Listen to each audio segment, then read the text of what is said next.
Olá, aqui é Gustavo Aguiar, sou zootecnista e coordenador de marketing da Barenbrug do Brasil.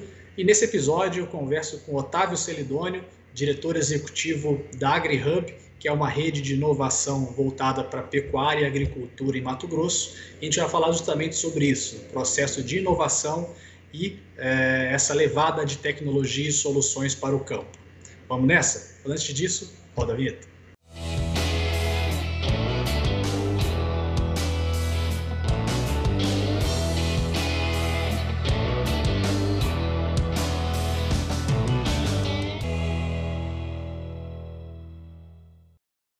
Olá, Otávio, tudo bem por aí? Tudo bem, Gustavo? Grande prazer falar contigo. Opa, o prazer é nosso. Então, primeiramente, já te agradecer aí pelo seu tempo, né, pela colaboração, por estar aqui com a gente nesse espaço, contribuindo com o conhecimento e experiência de vocês aí. Falando de Cuiabá aí, Otávio? Exatamente, Cuiabá, Cuiabrasa, né, para os índios. Cuiabrasa, coisa boa. Estamos aqui em Ribeirão Preto também, que é um pouquinho quente, talvez não tanto quanto aí, mas estamos com um clima ameno aqui hoje, tá bacana. Bom demais. Otávio, para a gente começar aqui, né, antes da gente começar a explorar a nossa temática, que é justamente de inovação e de projetos que têm ajudado, né, a levar conhecimento para o campo, queria que você rapidamente se apresentasse aí, falando sobre a sua trajetória e contasse um pouquinho para o pessoal aí que está nos assistindo, como é que a AgriHub nasceu, quais os objetivos e quem compõe a rede com vocês aí. Legal, Gustavo. Então, falando um pouquinho de mim, da minha história, eu sou filho de pecuarista, neto, né, de pecuaristas aí, cresci em fazenda, fui fazer agronomia em Piracicaba e depois de uma passagem rápida pelo Paraguai, onde eu trabalhei lá com propriedades na área de pecuária de corte, eu vim para o IMEA, para o Sistema FAMAT. Então, trabalhei aqui no IMEA como analista da cadeia da pecuária e acabei transformando no superintendente aqui do IMEA, Instituto de Economia, que faz um trabalho de análise de mercados. Depois, fiquei lá 8 anos no IMEA, depois trabalhei no Senar, que é o Serviço Nacional de Aprendizagem Rural, fui superintendente do Senar por 4 anos. E agora, em 2020, desde o início do ano, eu assumi aqui o AgriHub com o desafio de transformar o AgriHub, que até então era um projeto, um programa aqui do Sistema FAMAT, de todas as casas do Sistema FAMAT, numa nova casa. Então, o AgriHub nasceu nesse contexto, em 2016, nasceu para buscar entender quais eram as necessidades dos produtores rurais e fazer esse trabalho de fomento de construção de novas tecnologias e também de conexão, de levar as tecnologias que já existem para os produtores rurais aqui do nosso estado e, consequentemente, do Brasil. Uhum. Legal, muito, muito bom. E aí, se você pensar hoje nesse ecossistema da AgriHub, quem é que está ligado à iniciativa? Assim, eu imagino que tem, obviamente, vários atores que se interligam dentro dessa iniciativa, né, Otávio? Legal. A gente buscou se conectar com o Brasil e o mundo inteiro. Então, desde o início, a gente já foi para Estados Unidos, Israel, Índia, Austrália, para conhecer o ambiente de inovação desses países. E aqui dentro do Brasil também. Então, a gente hoje tem uma ligação muito forte com Piracicaba, com a Exaltec, com Londrina, com a SRP Valley, e com outros hubs que estão espalhados aí pelo Brasil. Então, a gente procurou se conectar com os hubs, principalmente da área do agronegócio, para poder ter essa troca de experiência. A gente também, aqui, localmente aqui no Mato Grosso, a gente conseguiu aí também construir uma sinergia muito legal com o ecossistema local. Isso foi muito importante, inclusive, para a gente começar a trabalhar cada vez mais forte nessa nossa competência, que é o foco no produtor rural, em levar a solução para ele. No começo das nossas atividades, por exemplo, a gente iniciou fazendo aquelas atividades chamadas de hackathons, né? São maratonas de desenvolvimento de um final de semana, com gente que às vezes nunca ouviu falar do agronegócio, que durante um final de semana desenvolve uma solução.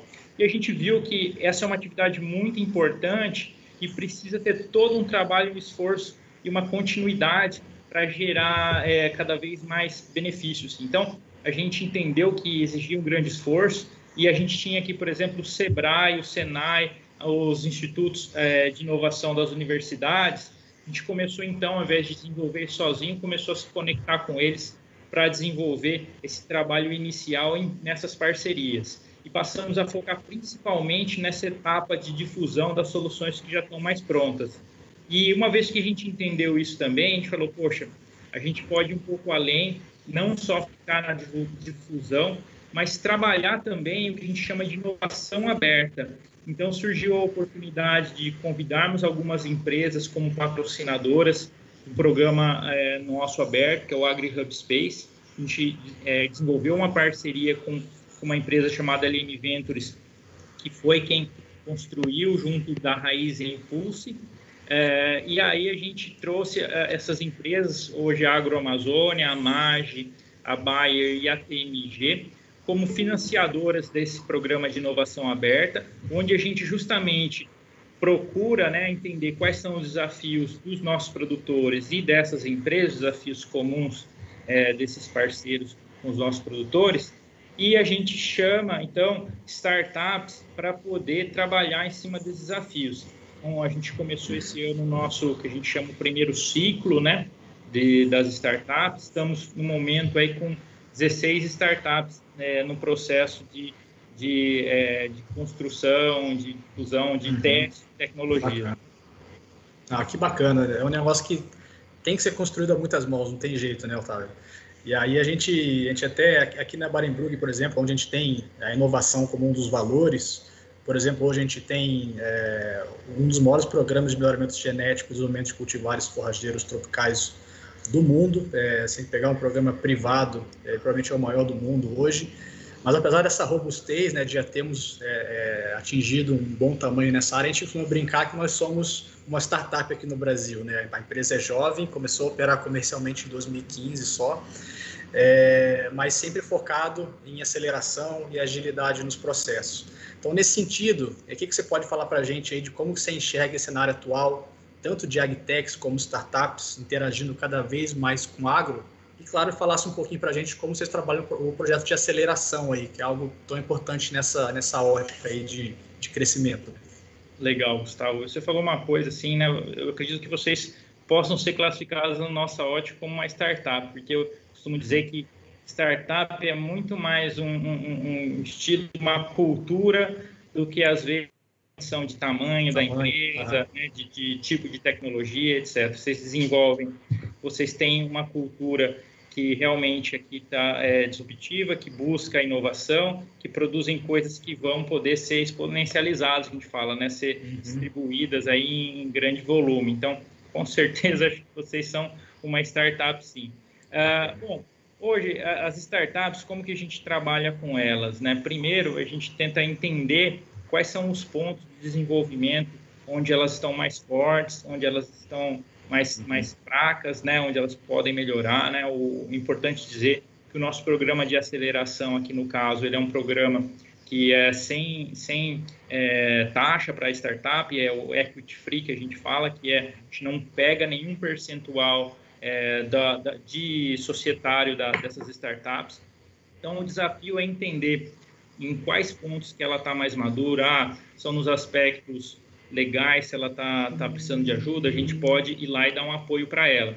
Se ela precisa de formação de equipe, de construir esse time, a gente pode dar um apoio no caminho. Se é no desenvolvimento, enfim, a gente tenta entender essas perspectivas, não só aquelas que são mais clássicas, assim, que é de negócios, de desenvolvimento e design, né? Mas todo o negócio da startup como um todo, para poder, enfim, ajudar ela a se desenvolver e entregar aquilo que foi prometido, né? Então, o desafio é esse, e a gente busca justamente quem tem essa cabeça de startup, porque o projeto aqui, a gente entende que mesmo alguém que já tenha um produto viável, algo já pronto, sempre é importante ter alguma customização para a realidade local nossa. Então, o nosso perfil do nosso produtor, para o que as empresas estão demandando. Então, por isso que é importante ter essa flexibilidade, essa agilidade,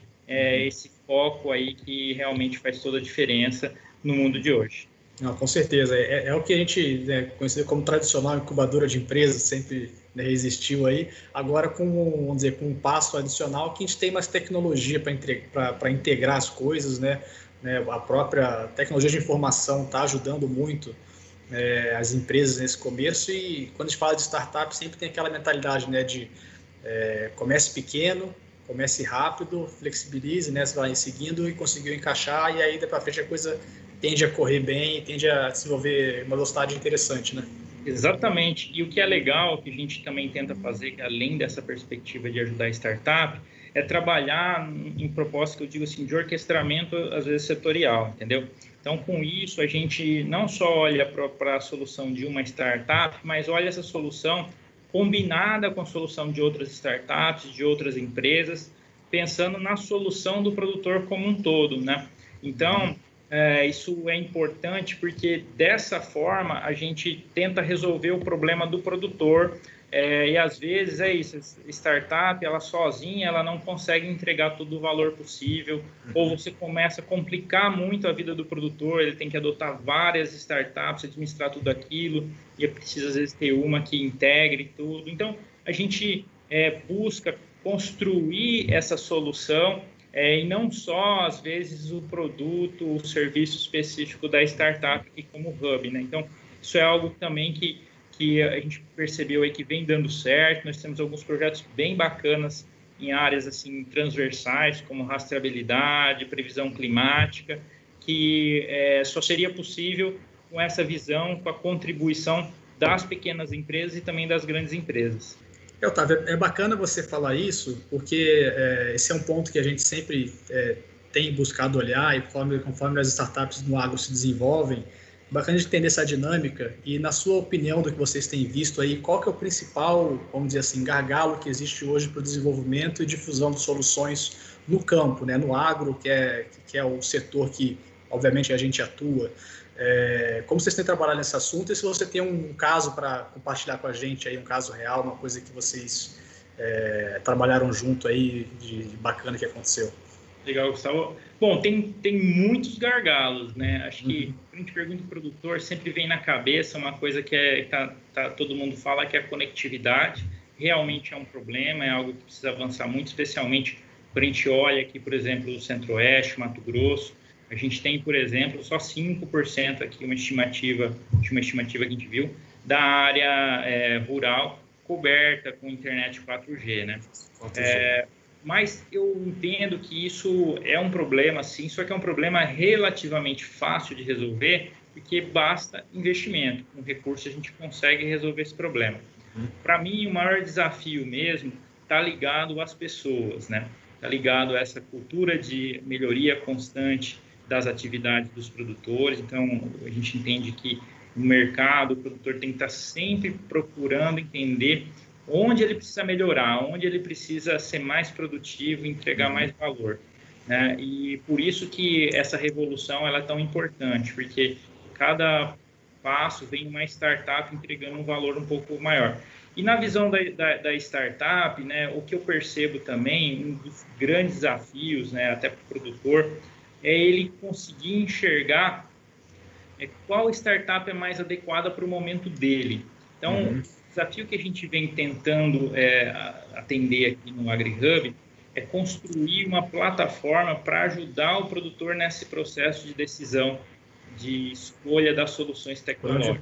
Por onde ele começa, né? Por onde ele começa, exatamente, porque, por exemplo, a gente falando todo mundo fala, o importante é ter uma solução simples e fácil de usar, mas isso não é exatamente a realidade. A gente olha assim, por exemplo, quando a gente pega a gestão agropecuária, quando o produtor ele está no início, assim, anotando tudo numa caderneta, ele realmente precisa de algo bem simples inicial, mas tem produtor que está lá na frente que já precisa de uma solução completa, um ERP que vai ter o controle do estoque, o controle do RH, o controle financeiro, contabilidade.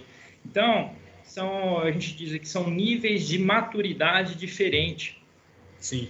E a gente precisa entender qual é esse nível de maturidade do produtor, quais são as preferências de escolha dele. Por exemplo, se o produtor quiser uma solução super barata, a gente provavelmente vai indicar uma planilha de graça online para ele, né? Uhum. Mas se ele quiser uma solução que tenha melhor assistência técnica, que tenha melhor assistência, ou que seja a solução mais completa, então isso vai mudar também. Então, o que a gente está fazendo é trabalhando num ranking para poder ajudar o produtor, cada indivíduo, né, a ir lá, explicar a sua situação, o seu momento, qual é o seu nível de maturidade, suas preferências, e obter um ranking diferente diria assim, de solução mais apropriada para ele naquele momento. E isso a gente está também trabalhando para poder inserir e mapear os principais processos, né, da agropecuária, trazer isso também numa visão do produtor, porque hoje quando a gente olha os mapas de tecnologia hoje disponível no agro, esses mapas são geralmente apresentados numa visão da tecnologia. E para o produtor, às vezes, isso não faz muito sentido, né? O produtor ir lá e falar, o produtor não busca uma solução, por exemplo, de blockchain, de inteligência artificial, ou de big data. Não, ele busca uma solução para melhorar a operação agrícola, para melhorar o manejo de pragas, para melhorar o manejo de pastagem, para melhorar a gestão nutricional dos animais. Enfim, então a gente tem que trazer a informação também na linguagem do produtor e não necessariamente da tecnologia. Esse ponto que você trouxe é importante, né? Que geralmente o produtor tende a começar com pontos ou soluções específicas dentro do sistema dele, né? Então ele busca ali, eu estou com dificuldade aqui na parte nutricional, ele busca alguma coisa ali, ou então em outra área. Mas a base de tudo isso o produtor ter pelo menos ali uma fundação de gestão bem feita, né? Se ele não tiver uma gestão bem feita, dificilmente ele vai conseguir entender, esse aqui para mim é o ponto mais importante, porque não tem uma visão talvez mais integrada do aspecto técnico, econômico. Então a gente sempre fala que gestão é a base de tudo, e nesse caso não é diferente, né? Sem ter o dever de casa feito, não adianta querer avançar para uma tecnologia, um aplicativo, que isso não vai resolver o problema dele, muitas vezes. Eu tenho a opinião que esse é o caminho ideal. Só que nem sempre as coisas na vida acontecem no caminho ideal, né, Gustavo? Uhum. Então, o que a gente foi desenvolvendo, entendendo e construindo aqui no AgriHub, né? A gente entendeu que a maioria absoluta dos produtores não tem, por exemplo, essa gestão formalizada, né? E o que acontece é que, às vezes, a gente cria esse interesse pela tecnologia por outros caminhos. Uhum. Eu falo isso porque, por exemplo, no Senar eu tive uma experiência dessa. A gente começou a desenvolver um curso de drones, e aí eu falei para o time que estava desenvolvendo, falei, pessoal, mas por que a gente vai fazer um curso de drones se a maioria dos produtores nem usam informações de imagem de satélite, não fazem gestão, etc. Uhum. E aí falou, não, ele tem essa demanda, o presidente queria, etc. E, cara, desenvolveu o curso, começou a aplicar, mas foi super legal, porque um monte de gente que não conhecia... Criou interesse ali, né? Criou interesse. Eu tenho certeza que a maioria não passou a usar o drone no dia a dia, mas esse curso abriu oportunidade para várias outras melhorias ali na propriedade deles. Então, a gente pensando nisso, a gente falou, poxa, como que a gente consegue também acelerar essa curva de adoção? Uhum. Olha, o ideal seria a gente trazer essa visão de gestão, o cara começar a contabilizar tudo e a gente partir de uma decisão de adoção linha a linha. Olha, eu estou mal nessa linha, então eu vou fazer um benchmark, eu vou tentar buscar a solução para isso. Mas para facilitar essa jornada, a gente foi para uma visão um pouco mais qualitativa, que é essa visão de processos, né? Uhum. Então, a gente está construindo nesse momento, que eu digo assim, uma estrutura geral de processos, e aí a gente entra nos principais processos para poder identificar esse nível de maturidade de uma forma com que ele consiga se entender. Então, é justamente naquela perspectiva da gestão. Então, quando a gente fala, olha, como é que é a gestão sua? Se ele falar que ele hoje tem só um conta corrente, né, que ele só olha a conta dele, eu sei que ele é nível 1. Se ele tem um ERP, ele faz um bom diagnóstico, né? Então, a gente vai, olha, no monitoramento de pragas, como que é? Ah, não, eu só faço aplicação aqui de defensivos pelo calendário. não, pô, eu já estou lá na frente, eu tenho uma pessoa que cuida disso, eu tenho um app onde eu anoto isso no celular, sai as coordenadas, opa, esse cara aí, de repente, já pode usar um drone, uma imagem para poder fazer a avaliação disso. O cara que está lá atrás, não. Então, com essa avaliação mais qualitativa, entrando nos processos, identificando e já tendo uma referência, um comparativo dos níveis de maturidade que a gente tem no mercado, a gente consegue ser mais assertivo e iniciar uma jornada tecnológica com ele, né? Porque eu acho que o importante é começar a iniciar e ter o resultado rápido, né? A gente sabe que às vezes a vida foge do ideal. A gente estava discutindo na faculdade, né? Que às vezes a gente deveria aprender. Eu lembro que eu estudei fisiologia, bioquímica no começo da faculdade, e no final que a gente olha e fala, cara, isso tudo fez sentido. Fechou eu deveria estar estudando isso agora, né? Então, infelizmente, às vezes a gente às vezes não está maduro o suficiente para aproveitar algumas coisas ali no início da nossa jornada. Então, a gente vai tentar trabalhar, né? A gente vai trabalhar dessa forma, construindo a jornada, olhando ponto a ponto para ver o que ele pode começar agora, né? Muito bacana você ter trazido isso aí, tá? Porque com certeza o diagnóstico é o primeiro passo, né? E muitas vezes o próprio produtor não consegue se autodiagnosticar, né?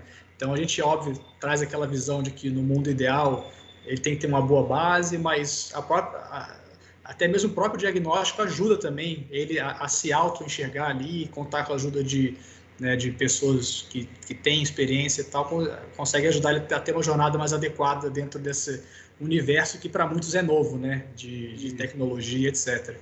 E fazer o cara entender que é uma jornada, né? Que é isso, Sim, entendeu? É um caminho, né? É um caminho. Essa perspectiva de mudança, né, ela tem que ser algo que os produtores, os empresários encaram como algo constante. Ainda mais hoje que, vamos dizer assim, está tudo em transformação, né? A gente tem que realmente se preparar para constantemente melhorar a nossa atividade. Não, bacana demais, Otávio. Para a gente, infelizmente tem um tempo para acabar, a conversa é boa demais, é longa, mas para a gente tentar amarrar um pouco de tudo isso que a gente falou aqui, queria uma visão sua, Otávio, pensando na experiência que vocês têm trabalhado pela AgriHub aí, pensar, bom, quais foram as principais lições que vocês aprenderam desde o começo da jornada, junto com os produtores e com as startups, para realmente pensar em soluções que vão resolver problemas reais do campo. O que vocês aprenderam até hoje? O que você poderia compartilhar com a gente desse processo para ficar aí de, vamos dizer, desfecho aí do que a gente tem falado? Legal. Eu acho que foram essas coisas um pouquinho do que eu acabei de falar, né? Que traduzindo, hoje eu vejo assim, 3 pilares que são fundamentais nesse novo momento do mundo de transformação digital que a gente vive. Tá? Primeiro, essa visão de melhoria constante do processo, que é algo que eu já tinha, né? Mas o que veio desse aprendizado, primeiro foi muito dessa personalização. Tá? Como que você consegue pensar no teu negócio de uma forma personalizada? Tudo bem, para uma empresa que entrega valor para o produtor, ele tem que olhar cada produtor de uma forma diferente. O produtor que tem uma propriedade, ele tem que olhar cada pasto, cada talhão, cada animal, às vezes, de uma forma diferente e entender como que ele consegue gerir de uma forma eficiente, né? As pessoas, enfim, todos os insumos, né? O que ele tem ali. Então, essa personalização é algo que é importantíssimo, foi algo que a gente aprendeu e inclusive, fonte aí também dessa questão da nossa plataforma. E o outro ponto importante é a colaboração.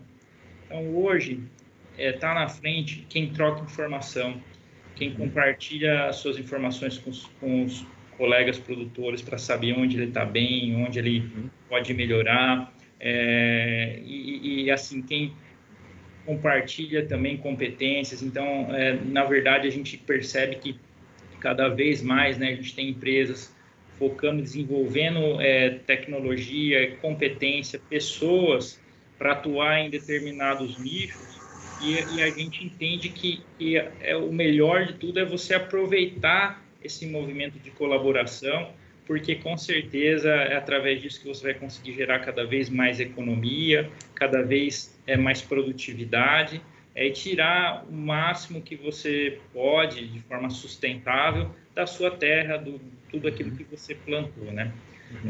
Então, para mim, acho que esses 3 pilares aí foram que a gente consolidou, aprendeu e desenvolvendo, né? A melhoria constante, a personalização e a colaboração.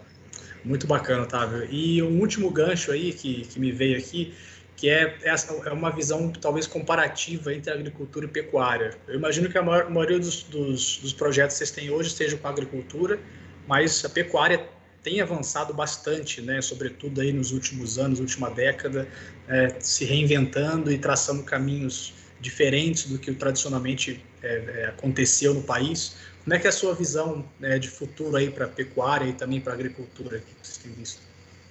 A pecuária, né, a agricultura, eu diria assim, a gente acha que ela é bem padrão, ela tem bastante diferenças e ela é bem diversa, a agricultura. Se eu acho que a agricultura é diversa, a pecuária, então, né, é um mundo gigantesco de diversidade, né, tem produtor de tudo quanto é jeito. E como você falou, a produtividade da pecuária, ela aumentou muito, muito mesmo nos últimos anos, né? A gente teve um aumento de produtividade absurdo. É que a gente vê a situação média e ela ainda está muito aquém do potencial que a gente conhece na pesquisa, tal. Então, a gente às vezes tem a sensação de que ela está para trás, mas tem muita pecuária extremamente bem feita, bem gerida e mais avançada do que a agricultura, né? Então, eu vejo assim, a pecuária, ela desde que a agricultura também trouxe essa pressão no preço das terras, né, que a dinâmica de produção, ela teve que mudar. Então, deixou de fazer sentido você vender a tua terra para comprar outra e ganhar ali na valorização imobiliária. Isso, a margem para esse tipo de ganho, ela é muito pequena. Então, a agricultura trouxe essa pressão, né, o fim da abertura de novas áreas e tudo mais, bem ou mal, né, do desmatamento também fez com que houvesse essa mudança. E hoje, assim, vai sobreviver realmente o produtor que conseguir investir cada vez mais em tecnologia, né? É importante falar, né, que o produtor também não pode se esquecer ali das atividades comerciais. Isso ainda é o diferencial, ainda é a maior parte dos custos, né, compra dos bezerros, etc. Mas, cada dia que passa, né, a pecuária vai ficando mais parecida com a agricultura e o desempenho zootécnico, o desempenho da propriedade, né, ela vai ser cada vez mais importante. E a gente tem milhares de propriedades aí que podem nos ensinar a fazer produção de gado de diversas formas, seja confinamento, semi-confinamento, com pastagem rotacionada, adubada. Cara, é tão linda a pecuária, né? Eu sou apaixonado pela pecuária. Não, inclusive, cada vez mais integrada, né? Se pensar em sistemas integrados, cada vez menos é uma coisa aqui e outra coisa ali. A sobreposição de sistemas tem ficado cada vez mais evidente. Mato Grosso é uma referência nisso, inclusive, né? A gente tem visto e participado de vários projetos aqui, muito interessantes. Então, acho que é um futuro brilhante pela frente, né? A agricultura continuando a seguir seu caminho de crescimento, pecuária nem se fala, né? Cresceu barbaridade nessa última década. E com essa integração, que é um caminho que eu diria que sem volta, com benefícios para os dois lados, o céu é o limite aí, né, Otávio? Sem dúvida, sem dúvidas. E é muito legal a gente falar, o agricultor ele faz pecuária mais fácil. Cara, mas o pecuarista, aquele pecuarista que já estava com essa visão de mudança, de produtividade, cara, a gente vê cada caso de pecuarista entrando na agricultura, fazendo um trabalho fantástico, muito bem feito, e assim, não deixando a desejar em nada, né, para um agricultor experiente. É muito legal ver isso. Então, a coisa está muito mais na cabeça do que, às vezes, no perfil, no histórico produtivo, ainda mais hoje em dia, né, com todas as ferramentas que a gente tem. Então, cara, a pecuária tem um potencial gigantesco, vai só crescer, só aumentar a produtividade, e aproveitar esse movimento, né, para poder fazer a coisa de uma forma consciente, usando a ferramenta certa, coordenada, né, sem perder a mão, né? Isso aí. Muito bom, Otávio. Excelente bate-papo. Sempre um prazer falar contigo e reforçar os agradecimentos. Manda um abraço para todo mundo aí do Mato Grosso, da AgriHub. E é isso aí. Obrigado. Grande abraço para você e até a próxima. Obrigado pela oportunidade. Contem conosco, contem com a AgriHub. Valeu pela oportunidade de estar aqui mais uma vez. Até mais. Até mais. Grande abraço.